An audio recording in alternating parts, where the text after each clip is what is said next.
Tim Burton. Wow. Uh, what an icon of filmmaking. I think the story of Tobit would fit his artistic style. And I don't know if he's Catholic or Orthodox Christian or Jewish. I don't think it matters.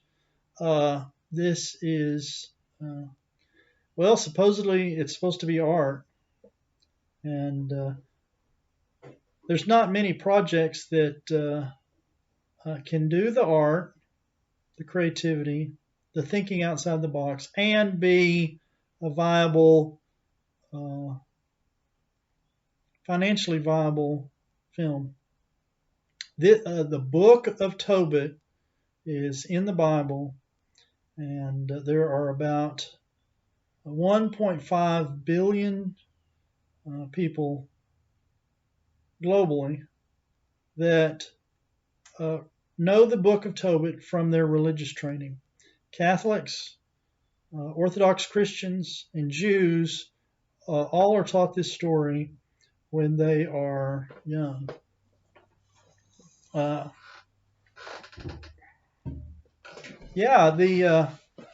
story is about a good Jewish girl from a nice family. She didn't bring any of this on herself, or it has nothing to do with her family.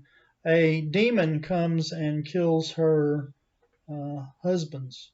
She's been married 7 times, and before the marriages are even consummated, they don't even reach the marital bed. Little kids are taught this story. In my experience, the nuns leave the part about unconsummated marriages out, and you learn about that later. But little kids are taught about, they know what weddings are. They're taught in the Old Testament there is a woman named Sarah, and she is victimized, preyed upon by a demon who kills her husband. So she's a widow 7 times. And so she gets a little jaded. Sarah, in my story, Sarah lives in London. She's from a Jewish family living in London.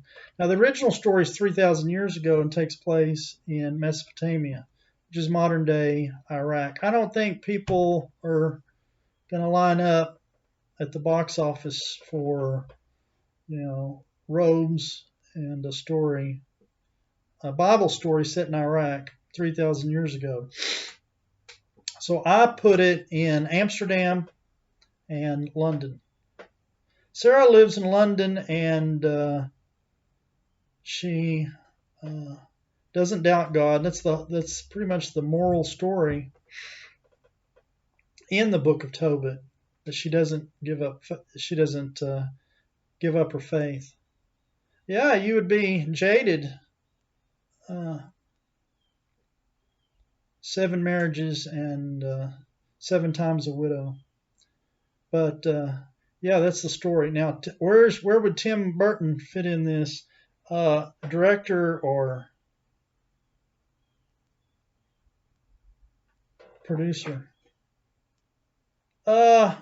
Tobit. You can't change the name of the film to Sarah's 7 weddings or 7 Jewish weddings, because the 1.5 billion people they expect. The word Tobit is actually pretty rare. People are not named Tobit. They're named Toby, which is Tobit's son. Now, Tobit is going to be the father-in-law, eventually going to be the father-in-law of Sarah. He has a son named Toby. Now, Tobit is 80, and he goes blind, but he still needs to take care of his wife and family. Fortunately, when he was young, he put some money away in a bank in London, and Now he needs the money. He just remembered the money, so he sends his son Toby to across the English Channel to collect the money. This is in the 1930s. My story is set in the 1930s. The Nazi Germans are going to show up in 1941. And that's at the end of that's at the end of my adaptation. It's like 8 pages in the Bible, and my adaptation is 98 pages. I just took each verse and wrote a scene. So it's very much like the Bible. I just changed the setting and added a couple of villains. Of course, the Nazis were very brutal in Amsterdam. The Jews fought back. They didn't peacefully go to Auschwitz and Birkenau.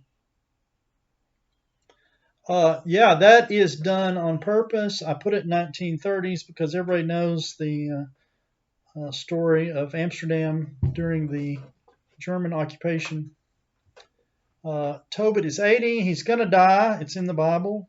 We don't live forever. It's pretty obvious what's happening. Tim Burton, if he was the director, he would make sure that was clear. I think it's clear in the Bible. The reason why Tobit goes to these lengths is so he can take care of his family after his wife and son. Why is it compelling to Tim Burton? First of all, it's outside the box. This hasn't been a film. It was a silent film from the 1920s. And when there's 1.5 billion people that know the story from print, but there's never been a film, they're waiting. 1.5 billion people. It's a compelling story. 7 Jewish weddings and 7 demonic murders. No one's ever said this is not compelling. We like weddings. We like murders. I mean, we like to hate our villains, and there's no one more villainous in the Bible than Asmodeus. It was never made into a film because I talked to an Irish Catholic priest in Dublin, and he said it's because of anti-Catholic sentiment in America. And I asked him to explain. He said the Lutherans wanted Tobit and some other books of the Bible removed. So in 1923, the Lutherans were the first Protestants to remove Tobit from the Bible. Anything too Catholic was removed. So making a film would be controversial in the past. I don't think it's controversial so much now, given the current political situation and theological situation. The Lutherans and the Catholics, compared to the whole political religious spectrum, are near one another. In fact, they're next door neighbors. All the religions that have popped up, Islam, have just brought the Protestants and Catholics together. They're way more willing to overlook the dissimilarities today than they have been in the past. So I think the time is ripe for a film about Tobit. The Lutheran minister I spoke to said the reason why it's not been made into a film is because of magic. well, gosh, this is Hollywood, and we use industrial light and magic to in half our films, and probably uh, the top 50% earning films have some kind of aspect of magic. So that's no reason not to make the film.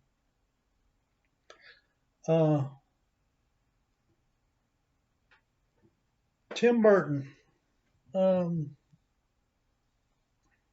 he's creative. I don't know if this film will bridge the moat. I think people around Tim Burton and all the other directors, producers, celebrities in Hollywood, they have a moat around them. Managers, agents.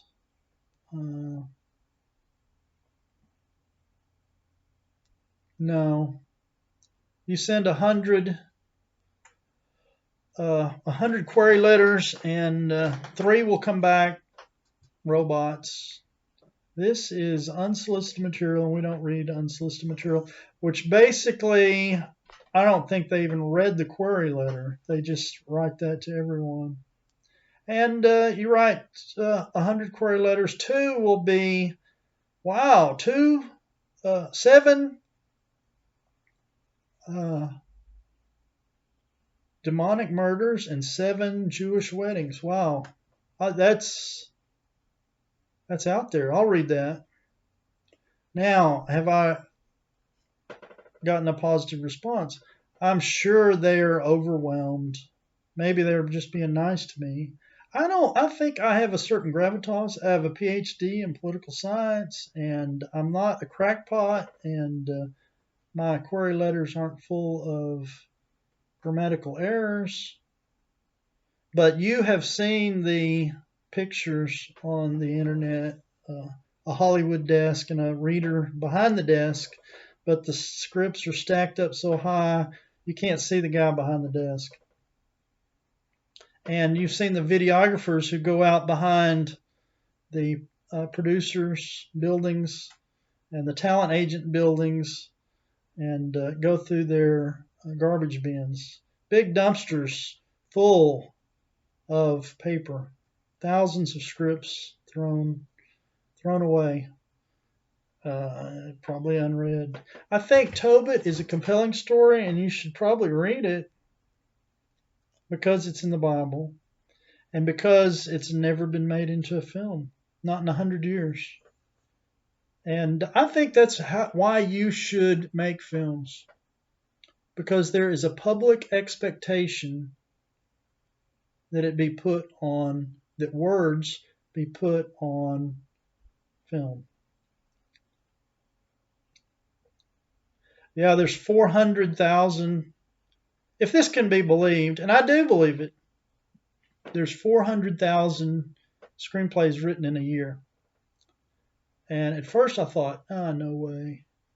But I thought that's like 0.3% of the population, because we're 310 million people, and 400,000 movie scripts doesn't sound. Now that says nothing about the quality. I didn't say there were 400,000 quality scripts, but we're making 4,000 feature-length films in a year, and Tim Burton's people, let's say 20% of the 400,000 scripts find their way to his email box. That's no one in Hollywood can read that many, and actually all together Hollywood can't read 400,000 scripts in a year. So yeah, good films are thrown in the dumpster. Yeah, I'm sure. This one has the backing of the Bible and 1.5 billion people that are already familiar with the story. They just want to see it. They just want to see it. Tim Burton can make that happen. There's no doubt about it. That's a very good question, and I may need to look into that. I honestly can't remember who. I'd have to look it up. Who is reading my script and who isn't? Tim Burton would be a huge opportunity. It doesn't matter whether he's Catholic or Orthodox or Jewish. It's a compelling story. 7 weddings and 7 demonic murders. Uh, yeah, you got to have someone that's likable for Sarah. What about Reese Witherspoon? I can see that. I don't care how old she is. She's likable, and it's plausible that she's been married 7 times, and 7 times a demon comes and kills her husband.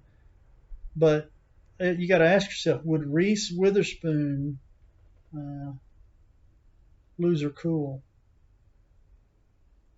I think she would first fight back, and she would not lose her charm. 7 times a widow tends to rob women of their charm, but who has more charm than Reese Witherspoon? Or you were asking me a question about who should play Sarah. Earlier, you asked me that, and it's got to be Reese Witherspoon. And Mel Gibson, I know the Jewish community is going to pitch a fit. Mel Gibson cannot play an 80-year-old Jewish man. Read the Bible, read my adaptation, and tell me that's not Mel Gibson. His screen persona. I don't care what he says when he's drunk. As a filmmaker, you should only care, and a film producer with a bank account and money at stake, you should only care what Mel Gibson says on screen. And you're the editor. You hire the editor. Take care of it. He's not going to say. He's not a crackpot. Unless he's drunk, which that makes half of us guilty. Okay, Tim Burton can get it done. Sure. Do you know anybody in his office?